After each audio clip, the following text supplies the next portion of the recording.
மக்களே வணக்கம். இன்னைக்கு வந்து என் பக்கத்துல ஒரு லோடு 3 வீலர் இருக்கு. இப்போ வந்து நமக்கு ஒரு பெரிய கன்ஃபியூஷன் இருக்குன்னு வச்சுக்கோங்களேன். அதாவது சிட்டிக்குள்ள தான் நம்ம வந்து வண்டி ஓட்ட போறோம் அதிகமா. லோடு வந்து கொஞ்சம் மேக்ஸிமம் எவ்வளோ ஏத்த முடியுமோ அதை ஏத்திக்கணும். அதே மாதிரி மைலேஜ் நல்ல ஒரு ரேஞ்ச் குடுக்கக்கூடிய ஒரு ரேஞ்சா அந்த வண்டி வந்து இருக்கணும். அப்படி இருக்கும்போது மார்க்கெட்ல எந்த ஆட்டோ சூஸ் பண்றது? ஏகப்பட்ட பிராண்ட் இருக்கு. ஏகப்பட்ட பிராண்ட்லயும் ஏகப்பட்ட மாடல்கள் வச்சிருக்காங்களே. அப்போ வந்து எது வந்து நமக்கு சிறந்த ஆட்டோவா இருக்கும், காஸ்ட் கம்மியா இருக்கும் அப்படின்னு சொல்லி குழம்பிக்கிட்டு இருக்க ஆட்களா இருந்தீங்க அப்படின்னா இந்த வீடியோ வந்து உங்களுக்கு ஒரு விடை கொடுக்குன்னு வச்சுக்கோங்களேன். அந்த மாதிரி எல்லா பிராண்டுகளில் இருக்கக்கூடிய ஆட்டோக்களையும் கம்பேர் பண்ணி ஒரு மோஸ்ட் வேல்யூபுளான வேல்யூ ஃபார் மணிக்கு ஒரு ஆட்டோ வந்து நான் எடுத்துகிட்டு வந்திருக்கேன். அது எப்படி இருக்குது அப்படின்றத இந்த வீடியோவில் முழுசாக நம்ம பார்க்க போகிறோம். அதுக்கு முன்னாடி இந்த விஷயமெல்லாம் தெரிஞ்சுக்கிறதுக்கு முன்னாடி ஒரு பேசிக்கான ஒரு 2 விஷயம் வந்து தெரிஞ்சுக்கணும்னு வச்சுக்கோங்களேன். ஒன்று வந்து இந்த மாதிரி ஆட்டோக்கள் பார்த்தீங்கன்னா L3, L5 அப்படின்னு சொல்லி ஒரு 2 கேட்டகரியில் வச்சுருக்காங்க. இந்த L3 பார்த்தீங்கன்னா அதிகபட்சமாக ஒரு 25 கிலோமீட்டர் வேகம் தான் வந்து போகும். அதே மாதிரி அது அதில் இருக்கக்கூடிய மோட்டர் பார்த்தீங்கன்னா 1 கிலோவாட்லேருந்து ஒரு 2 கிலோவாட் பீக் பவர் வந்து ப்ரொடியூஸ் பண்ணுற மாதிரி தான் அந்த ஆட்டோக்கள் வந்து இருக்கும். பட் அது வந்து நம்ம லோடு ஏற்றிக்கிட்டு ரொம்ப கன்வீனியண்ட்டாக வந்து ஓட்டணும். அதை விட இன்னும் ரொம்ப கன்வீனியண்ட்டாக ஈஸியாக வந்து ஓட்டுறதுக்கு தான் வந்து இந்த L5 கேட்டகரி வந்து இருக்குது. ப்ராப்பராக ரெஜிஸ்டர் பண்ணி ஓட்டக்கூடிய ஒரு மாடலு. ஸோ இந்த மாடல் பார்த்தீங்கன்னா அதில் இருக்கக்கூடிய மோட்டர் வந்து அதிகபட்சம் 12 கிலோவாட் பவரை பீக் பவர் ஆகும். அதே மாதிரி அதில் இருக்கக்கூடிய ஸ்பீடு பார்த்தீங்கன்னா 60 கிலோமீட்டர் வரைக்கும் வந்து வேகமாக போகக்கூடிய ஆட்டோக்களை இந்த L5 கேட்டகரியில் வந்து நம்ம சொல்கிறோம். மாண்ட்ரா, மஹிந்திரா, அதே மாதிரி பார்த்தீங்கன்னா டிவிஎஸ், பஜாஜ், பியாஜியோ, ஆயிலரு, அது போக பார்த்தீங்கன்னா இப்போ ரீசெண்டாக எக்கோ டைனமிக்ஸில் இருந்தும் உங்களுக்கு வந்து ஒரு ஆட்டோ வந்து லான்ச் பண்ணி வச்சுருக்காங்க. ஸோ இதில் இருக்கக்கூடிய ஆட்டோக்களை வந்து கம்பேர் பண்ணி எனக்கு வந்து அதிகமான லோடு ஏற்றணும் அப்படின்னு சொல்லி பார்த்தோம்னு வச்சுக்கோங்களேன். இதில் எல்லா பிராண்டுகளும் அவுட்டு. ஒரு 2 பிராண்டுகள் மட்டும் தான் 700க்கு மேலே வந்து இருக்குது. அதில் வந்து எக்கோ டைனமிக்ஸ் ஒன்று, ஆயிலர் ஒன்று இருக்குது. ஸோ இந்த 2 வண்டிகள் மட்டும் தான் 700 கிலோ பேலோடு அப்படின்றது பின்னாடி தொட்டியில் வந்து ஏற்ற முடியுது. எதுக்காக இந்த வண்டியை வந்து நான் சூஸ் பண்ணி வச்சுருக்கேன் அப்படின்னு சொல்லி பார்த்தீங்க அப்படின்னா, இந்த எல்லா பிராண்டுகளை கம்பேர் பண்ணும்போது அதிகமான ஒரு பேட்டரி கிலோவாட் அவர் பவர் வந்து இந்த வண்டியில் தான் இருக்குது. லித்தியம் ஃபெரோபாஸ்பேட் பேட்டரி இதில் பார்த்தீங்க அப்படின்னா 14.7 கிலோவாட் அவர் பேட்டரி அப்படின்றது இதில் வந்து கொடுத்துருக்காங்க. இதுதான் இருக்கிறதுலே இந்த செக்மெண்ட்டில் இருக்கக்கூடிய எல்லா ஆட்டோக்களை கம்பேர் பண்ணோம் அப்படின்னா அதிகமான ஒரு பேட்டரி பவர் அப்படின்றது இந்த வண்டியில் தான் கொடுத்துருக்காங்க. ஸோ இப்போ வந்து இதில் முதல்ல இருக்கக்கூடிய சிறப்பான விஷயம் அப்படின்னு சொல்லி பார்த்தீங்கன்னா இதோட பட்ஜெட்டிங்.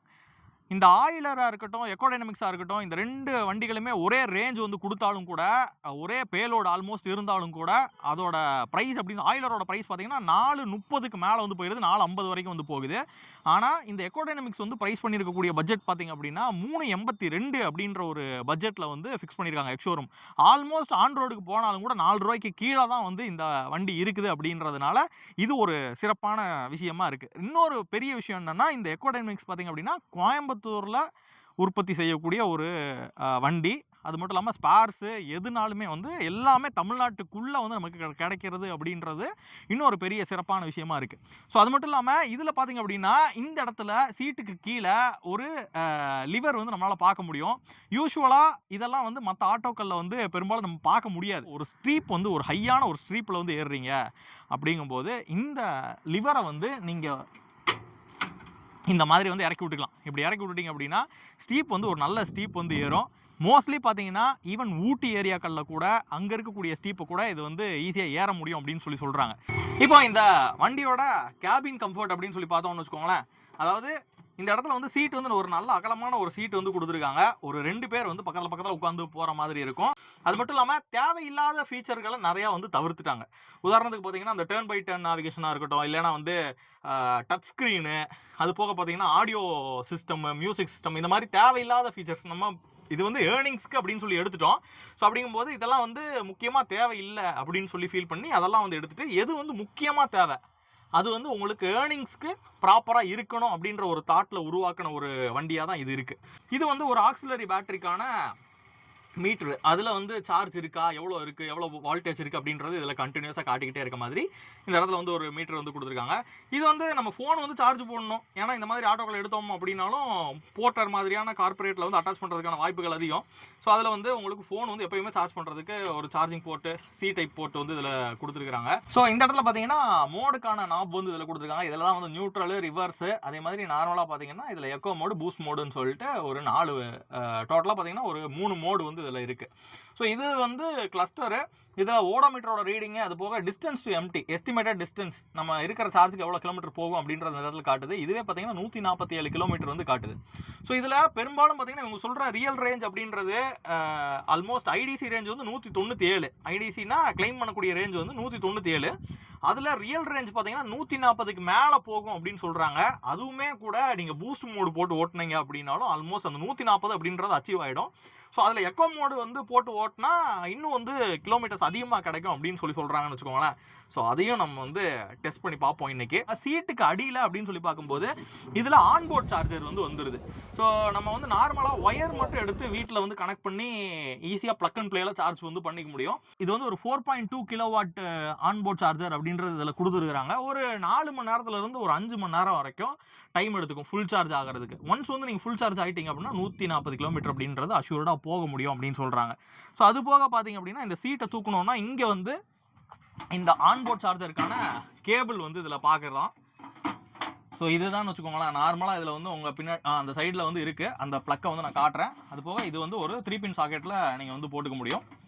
போட்டுட்டு நீங்கள் டேரெக்டாக வந்து வண்டியை சார்ஜ் பண்ணிக்க முடியும். அது போக பார்த்தீங்கன்னா இந்த இடத்துல தான் வந்து ஆக்சிலரி பேட்டரி இருக்குது. அது பார்க்கலாம். இந்த ஆக்சிலரி பேட்டரி ஆல்மோஸ்ட் வந்து உள்ளே இருக்கக்கூடிய லைட்ஸு, முன்னாடி இருக்கக்கூடிய ஹெட்லைட்ஸு இதுக்கெல்லாம் வந்து பவர் பண்ணும். மெயின் பேட்டரியிலேருந்து வண்டி ஓடுறதுக்கான மோட்டர் மட்டும்தான் மெயின் பேட்டரி வந்து பவர் பண்ணுதுன்னு வச்சுக்கோங்களேன். ஸோ அது போக பார்த்தீங்கன்னா இந்த இடத்துல வந்து ஒரு வாட்டர் கேன் ஹோல்டர் ஒன்று கொடுத்துருக்குறாங்க. இங்கே ஹேண்ட் பிரேக் வந்து ரைட் சைடில் வந்துடுது. இந்த ஹேண்ட் பிரேக்கை பொறுத்த வரைக்கும் ஒருவேளை நம்ம வந்து கொஞ்சம் லைட்டாக என்கேஜ்மெண்ட்லேயே வச்சுட்டோம் அப்படின்னாலும் இந்த இடத்துல பார்த்தீங்கன்னா எரர் வந்து காட்டிகிட்டே இருக்கும். எரர் கோடு இந்த இடத்துல ஒரு இண்டிகேஷன் வந்து காட்டிகிட்டே இருக்கும். எப்போ வந்து ஹேண்ட் பிரேக்கை நம்ம வந்து ஃபுல்லாக இறக்குறோமோ, ஸோ ஃபுல்லாக இறக்குனதுக்கப்புறம் பார்த்தீங்கன்னா இந்த கோடு வந்து கம்ப்ளீட்டாக காணாமல் போயிட்டு நார்மல் ஆகிடும். ஸோ இந்த வண்டியோட டிசைன் கம்ப்ளீட்டாக வந்து ஸ்டீலில் வந்து கொடுத்துருப்பாங்க. அது போக பார்த்தீங்கன்னா இங்கேயும் சரி இங்கேயும் சரி ஹெட்லைட்டு எல்இடியில், ஆனால் ரொம்ப பவர்ஃபுல்லான ஒரு எல்இடி லைட் வந்து கொடுத்துருக்குறாங்க. டேர்ன் சிக்னல்ஸ் எல்லாமே எல்இடி தான். ஸோ இந்த இடத்துல இருக்கிற ஈவன் இந்த முன்னாடி இருக்கக்கூடிய மட்கார்டும் கூட கம்ப்ளீட்டாக ஸ்டீலில் வந்து கொடுத்துருக்காங்க. ஃபுல் பாடியுமே வந்து ஸ்டீலில் இருக்கிற மாதிரி தான் இந்த வண்டியோட வடிவமைப்பு வந்து இருக்குது.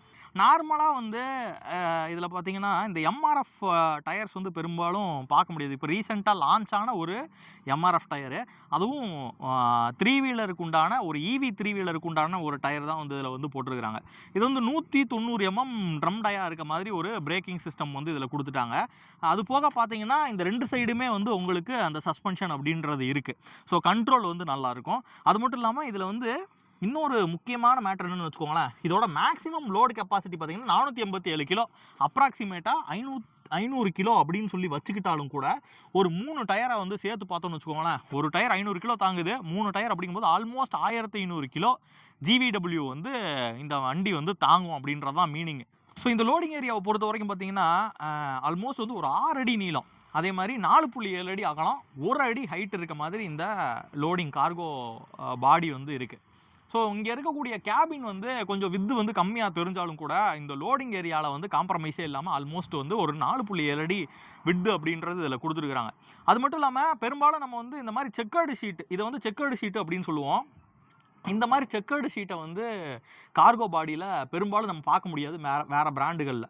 ஸோ இது கொடுத்துருக்கிறதுனால என்ன ஒரு ப்ளஸ் பாயிண்ட் அப்படின்னா இந்த ஷீட் வந்து இன்னும் கொஞ்சம் வந்து ஸ்ட்ரென்த்தாக இருக்கும். அந்த வளைவு தன்மை இல்லாமல் ரொம்ப ஸ்டிஃபாக இருக்க மாதிரி இருக்கும். அது வந்து ஒரு ப்ளஸ் பாயிண்ட்டு.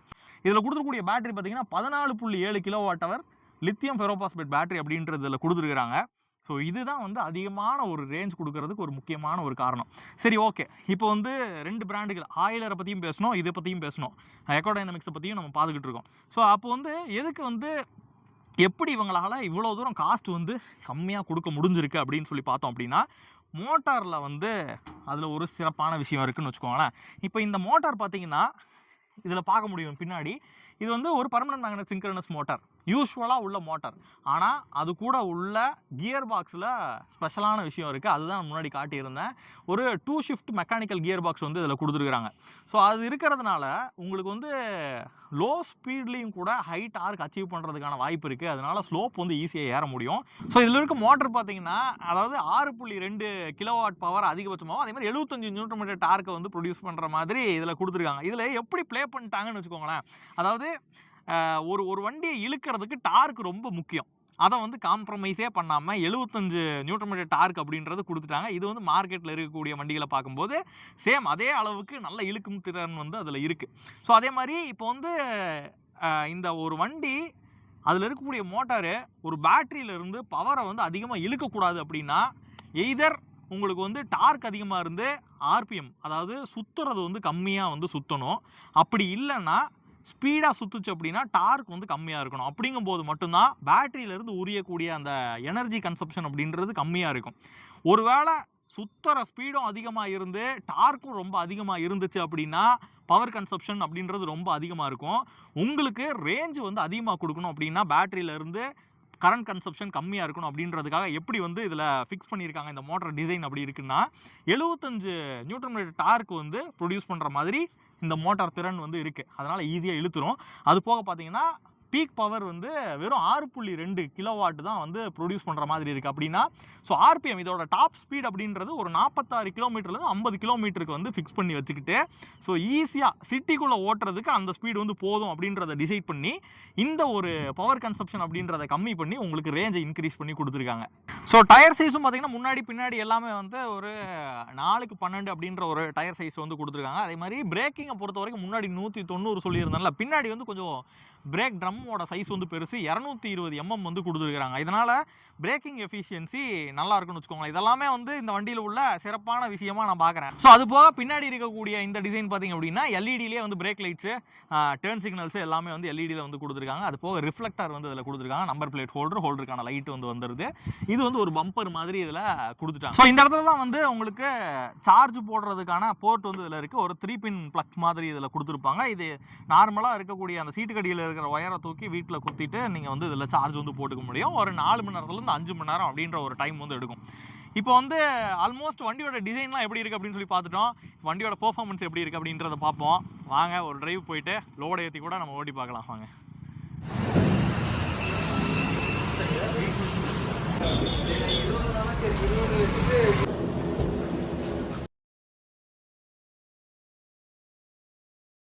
கைஸ் இப்போ வந்து மைலேஜ் டெஸ்ட் பண்ணுறதுக்காக இந்த எக்கோடைனமிக்கோட வெஹிக்கிளை நம்ம ஃபுல் லோடு வந்து பண்ணிட்டோம்.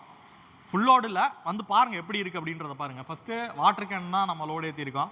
இந்த வாட்டர் கேனில் ஒவ்வொன்றும் பார்த்திங்கன்னா 20 லிட்டர் அப்படின்னா அப்ராக்சிமேட்டாக 20 கிலோன்னு சொல்லி வச்சுக்கலாம். இங்கிட்ட 5, 10, 15, 20, 25, 26, 27, 28, 29, 30, 31, 32, 33 கேன் வந்து நம்ம ஏற்றிருக்கோம்.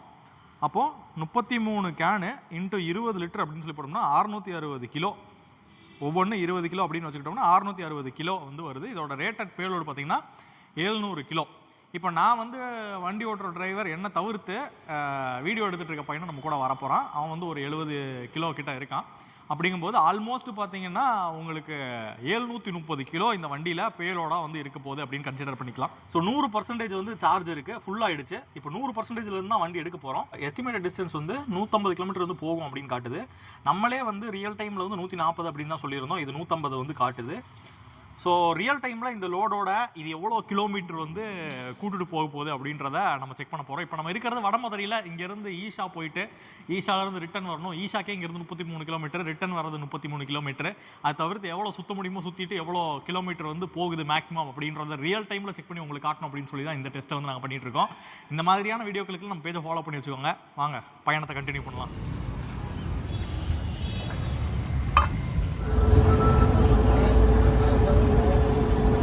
மக்களே இப்போ பார்த்தீங்கன்னா கரெக்டாக சின்ன தடாகம் பஸ் ஸ்டாண்ட் இருக்குது பார்த்தீங்களா, இங்கே வந்து வந்துட்டோம். 135 கிலோமீட்டர் இன்னும் போகும்னு சொல்லி எஸ்டிமேட்டட் டிஸ்டன்ஸ் காட்டுது. 90% சார்ஜ் இருக்குது. பார்த்தீங்கன்னா இப்போ நம்ம எடுத்ததுலேருந்து 298.1 கிலோமீட்டர் வந்து ஓடோமீட்டரோட ரீடிங் வந்து மாறி இருக்குது. வாங்க தொடர்ந்து பயணத்தை கண்டினியூ பண்ணலாம். ரைட்டா வண்டி எடுத்து கிட்டத்தட்ட 25% சார்ஜ் வந்து காலி பண்ணிட்டோம். அதே மாதிரி ஓடோமீட்டரோட ரீடிங் பார்த்தீங்க அப்படின்னா அது காட்டுறதுக்கு முன்னாடி இன்னும் வந்து 112 கிலோமீட்டர் வந்து போகும் அப்படின்னு காட்டுது. இந்த இடத்துல பார்க்க முடியுது பார்த்தீங்களா. ஓடோமீட்டரோட ரீடிங் பார்த்தீங்கன்னா 325.9. அதாவது நம்ம 285 எடுத்தோம். 95, 5, 15, 25 கரெக்டாக 40 கிலோமீட்டர் கிட்ட வந்துருக்கிறோம். இப்போ நம்ம இருக்கிற இடம் பார்த்தீங்க அப்படின்னா மாதம்பட்டி. ஆல்மோஸ்ட் நம்ம வரும்போதே வடவள்ளி தொண்டாமுத்தூர் வழியாக தான் மாதம்பட்டிக்கு வந்தோம். இப்போ திரும்பி மறுபடியும் யூட்டன் போட்டு அங்கே திருவாணி ரோட்டில் இன்னும் 16 கிலோமீட்டர் வந்து போகலாம். வாங்க ஈஷா சென்டருக்கு வந்து போயிடுவோம். மக்களே பார்த்தீங்கன்னா இப்போ உங்களுக்காக தான் இவ்வளோ தூரம் நம்ம ட்ராவல் பண்ணிக்கிட்டு இருக்கோம். இப்போ ஆல்மோஸ்ட் பார்த்தீங்கன்னா ஈஷாக்கு வந்து வந்தாச்சு. இப்போ ஓடோமீட்டரோட ரீடிங் பார்த்தீங்கன்னா 343.2, ஆல்மோஸ்ட் பார்த்தீங்கன்னா ஒரு 48 கிலோமீட்டர் வந்து பயணம் பண்ணி வந்திருக்கோம். இந்த அளவுக்கு ஒரு சின்ன வண்டியாக இருந்தாலும் இந்த அளவுக்கு வந்து நம்ம ட்ராவல் பண்ணி இந்த அளவுக்கு கிலோமீட்டர் வருது அப்படின்னு உங்களுக்கு லைவாக காட்டும்போது தான் இந்த வண்டி எடுக்கிறதுக்கு வந்து ஒரு கான்ஃபிடன்ஸ் வரும். அதனால் நம்ம வீடியோ பார்த்தீங்க அப்படின்னா இந்த வண்டி எடுக்கலாமா வேணாமான்ற ஒரு தெளிவான ஒரு முடிவு வந்து உங்களுக்கு கிடைக்கணும் அப்படின்னா இந்த அளவுக்கு நாங்கள் ஓட்டிக்கிட்டு இருக்கோம். ஸோ அதுவும் இல்லாமல் சும்மா ஒரு 10 கிலோமீட்டர் ஓட்டிட்டு ஆவரேஜாக இவ்வளோ கிலோமீட்டர் வந்து ரேஞ்சு கிடைக்கும்னு சொல்லி சொல்லாமல் எங்களால் முடிஞ்ச அளவுக்கு மேக்ஸிமம் இப்போ பார்த்தீங்கன்னா ஆல்மோஸ்ட் ஒரு 60 கிலோமீட்டர் கிட்ட வந்து 58 கிலோமீட்டர் வந்திருக்கும். கிட்டத்தட்ட ஒரு 100 கிலோமீட்டராச்சும் ஓட்டினா தான் ரிமைனிங் எவ்வளோ பர்சன்டேஜ் சார்ஜ் இருக்குது அப்படின்னு சொல்லி காட்டி உங்களுக்கு வந்து இன்னும் கொஞ்சம் ஒரு கான்ஃபிடன்ஸ் தெரியணும்ல, அதுக்காக தான் வந்து இந்த அளவுக்கு நாங்கள் ஓட்டிக்கிட்டு இருக்கோம். ஸோ அது நம்ம ஓட்டி வந்திருக்கிறது பார்த்தீங்கன்னா அந்த வடவள்ளி, மாதம்பட்டி இந்த மாதிரி சிட்டிக்குள்ளோடி தான் வந்திருக்கும். ஈஷா வர வழியெல்லாம் அந்த ரோடு எப்படி இருக்கும், பைபாஸ் மாதிரி இருக்காது. பைபாஸ்லாம் நம்ம ஓட்டல, லாஸ்ட் டைம் பண்ணும்போதே வந்து பைபாஸில் ஓட்டிட்டோம் அப்படின்னு சொல்லி சொன்னீங்க. பட் இந்த டைம் வந்து பைபாஸில் ஓட்டல. ஆனால் ஓட்டின ஸ்பீடு பார்த்தீங்கன்னா என்னமோ 35லேருந்து 40, அதாவது 30லேருந்து 40க்குள்ளே வேரி ஆகிட்டே ஓட்டிருக்கோம்னு வச்சுக்கோங்களேன். வாங்க தொடர்ந்து வந்து இப்போ ஈஷா தாண்டி பூண்டி அடிவாரத்துக்கு வந்து போவோம். பூண்டி அடிவாரத்தை போய் சிவனை ஒரு வழிபாடு பண்ணிட்டு அப்படியே ரிட்டர்ன் கிளம்பலாம். ஸோ ஈஷாவோட அடிவாரம் நம்ம அப்படியே லெஃப்ட் திரும்பி இங்கே போகிறோம், பூண்டி அடிவாரத்துக்கு வந்து போகிறோம்.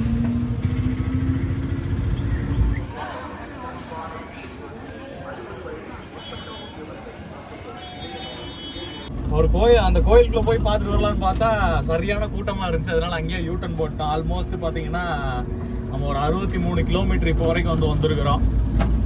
உடனே கோயம்புத்தூர்ல இருந்து ஈஷாக்கு வந்து 63 கிலோமீட்டர் இல்லையே அப்படின்லாம் யோசிக்காதீங்க. நாங்கள் வந்து அப்படியே அங்கங்கே சுற்றிட்டு வந்துட்டு இருக்கோம். மணி என்னடா இருக்குது கண்ணன்? 4:26 ஆச்சு. நாங்கள் எடுத்தது பார்த்தீங்கன்னா ஒரு 1:30க்கு எடுத்திருப்போம். அப்படியே அங்கே எங்கே சுற்றி நடுவில் நின்று பேசிட்டு அப்படி அப்படியே டீயை குடிச்சிட்டு அது மாதிரி வர்றதுக்கே வந்து இவ்வளோ டைம் வந்து எடுத்துருச்சு. இன்னும் எப்படியும் நம்ம ஒரு 6:30-7 மணி ஆயிரும்னு நினைக்கிறேன் நம்ம மறுபடியும் வண்டி எடுத்த இடத்துக்கே ரீச் ஆகிறதுக்கு. சரி, நம்ம இதுக்கு முன்னாடியே வந்து நம்ம 2 பேரும் தான் வேற ஈவி ஆட்டோலாம் டெஸ்ட் பண்ணியிருக்கோம். ஆமாம். ஸோ இந்த வண்டியில் என்ன நீ டிஃப்ரெண்ட்டாக ஃபீல் பண்ணுற? என்ன, எல்லாமே சொன்ன ரேஞ்ச் வராது, ஆனால் இதில் சொல்கிற ரேஞ்ச் வருது. அதுதான் எனக்கும் ஆச்சரியமா இருக்கு. ரேஞ்சுக்கு மேலேயே வர மாதிரி இருக்கு. ஆமாம், அவங்க 130லேருந்து 140 சொன்னாங்க, ஆனால் எங்களுக்கு 150 இது வரைக்கும் போயிட்டு இருக்க பேட்டரி பர்சன்டேஜ் அப்புறம் ஓடோமீட்டரை வச்சு கால்குலேட் பண்ணி பார்த்தா 150 ரேஞ்ச் வருது எங்களுக்கு. நாங்கள் இதுக்கே குதர்க்கமாக தான் ஓட்டிட்டு இருக்கோம்னு வச்சுக்கோங்களேன். அது மட்டும் இல்லாமல் ஃபுல் லோடும் இருக்கு. ஆமாம், இப்போ நம்ம போயிட்டு இருக்க இதே வண்டி ஈஷாவில் வந்து யூஸ் பண்ணிட்டு இருக்காங்க. அந்த வண்டி இப்போ நான் உங்களுக்கு காமிக்க போகிறேன். ஆப்போசிட்டில் தான் நிற்கிது பாருங்களேன். இந்த இடத்துல பார்க்க முடியுது பாருங்க. ஸோ இது சேம் அதே எக்கோடைனமிக்ஸோட வண்டி தான். ஆனால் வந்து கொஞ்சம் ரொம்ப நாள் யூஸ் பண்ண வண்டி. இது வந்து யூஸ் பண்ணிட்டு இருக்கிறாங்க. இது வந்து ஆல்மோஸ்ட் பார்த்தீங்கன்னா 25 கிலோமீட்டர் போகக்கூடிய L3 கேட்டகரி வண்டி. இது வந்து உங்களுக்கு அதுக்கு மேலே ஸ்பீடு வந்து போகும். அது மாதிரி கெப்பாசிட்டியும் வந்து லோடிங் கெப்பாசிட்டி அதிகம். அந்த மாதிரி இதுக்கு முன்னாடி ஜென்ரேஷன் அந்த மாதிரி தான் இருந்துச்சுன்னு வச்சுக்கோங்களேன் வண்டி. இப்போ நம்ம சிறுவாணி டேமோட அடிவாரத்துக்கு வந்து வந்துட்டோம். ஆல்மோஸ்ட் அந்த தண்ணி ஓடுற பாலம் பாருங்க தெரியுது. செக் போஸ்ட் பக்கத்தில் வந்து வந்திருக்கோம். நம்ம பார்த்தீங்கன்னா 362 கிலோமீட்டர் ஓடோமீட்டரோட ரீடிங் பார்த்தீங்கன்னா 362.5. ஆல்மோஸ்ட் நம்ம வந்து இப்போ 85 எடுத்தோம்னா 95, 105, 15, 25, 35, 45, 55 அது போக பார்த்தீங்கன்னா ஒரு 7 கிலோமீட்டர் 77 கிலோமீட்டர் இது வரைக்கும் வந்திருக்கோம் இந்த அடிவாரத்துக்கு.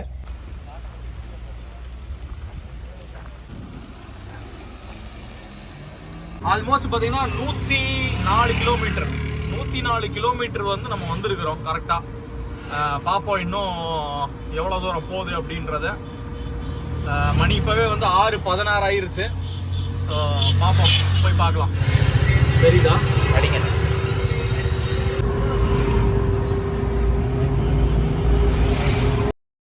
ஸோ கைஸ், ஃபைனலாக வந்து நம்ம ஃபுல் ட்ரையலை வந்து முடிச்சிட்டோம். ஆல்மோஸ்ட் பார்த்தீங்கன்னா மணி 7:30 ஆயிடுச்சு. 1:30க்கு எடுத்தோம், 7:30 ஆயிடுச்சு. எல்லா பக்கமும் சுற்றி அங்கங்கே நின்று ஒரு ரியல் டைமாக எப்படி வந்து ஓட்டுவோமோ அந்த மாதிரி தான் வந்து நம்ம ஓட்டி இந்த ட்ரையலை வந்து முடிச்சிருக்கோம்.